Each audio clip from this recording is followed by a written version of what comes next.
Hey everyone, it's Sherry here from Joyful Roots Coaching. I've recently been making some videos about some of the most common obstacles that hold us back from pursuing our truest desires. And the first three obstacles I talked about were the lack of time, the lack of money, and the lack of energy.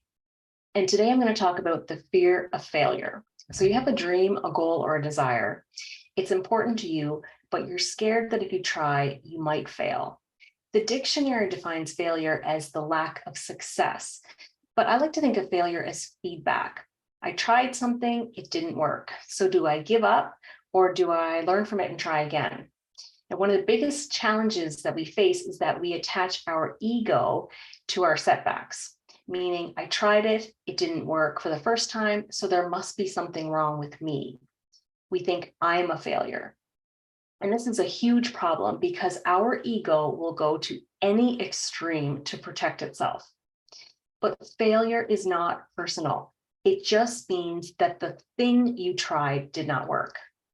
Now, the notion of failure is actually a social construct. When you think about a little child learning to walk for the first time, they are not afraid to fail.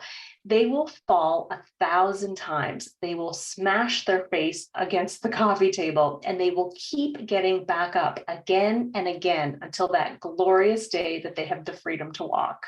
But as we get older and we start measuring our successes and comparing ourselves to others, we get more and more timid to step outside of our comfort zones. And the more success we achieve, the more difficult it is to betray our ego and try something that we know we will not be good at in the beginning. Now, when I was a kid, I was like this with school. I was a pretty good student, and my entire identity or my ego was connected to my grades. When I first went to university, I was studying engineering, and it was so much harder than high school had been, and my grades started to plummet. I was actually passing my courses, but my ego could not handle not being a top student anymore. Now, I could have graduated university as a professional engineer with a low grade point average, which nobody probably would have ever known about. But instead, I quit the program and changed my studies. Now, in hindsight, that was such a crazy thing to do because how could I ever get good at doing anything if I couldn't handle not being good at it in the beginning? Remember, every master was once a disaster. So I didn't try a lot of fun and interesting things when I was younger. And if I look back at those years, I was actually leading a pretty boring life. The person who hasn't failed at anything is the person who hasn't done anything. If you want to avoid failure, the best path forward is to never say anything, never do anything, or never try anything new. But that is not the way to live a fulfilling life. If we want fulfillment, we must be brave and take some chances.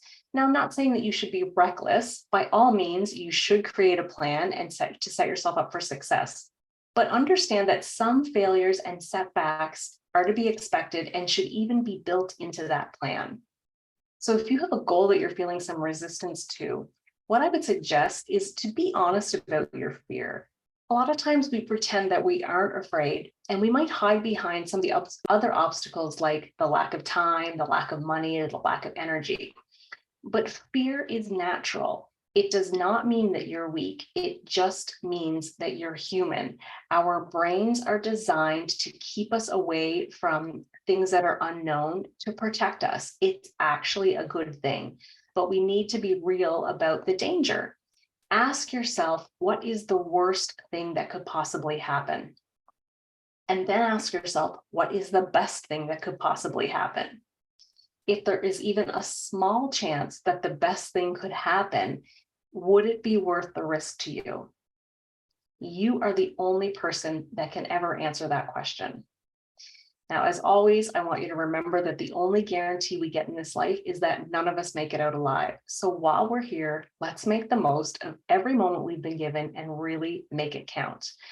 For more information on how I can help you achieve your goals, reach out to me directly, or you can visit my website at www.joyfulroots.ca. I hope to see you next time. Bye-bye.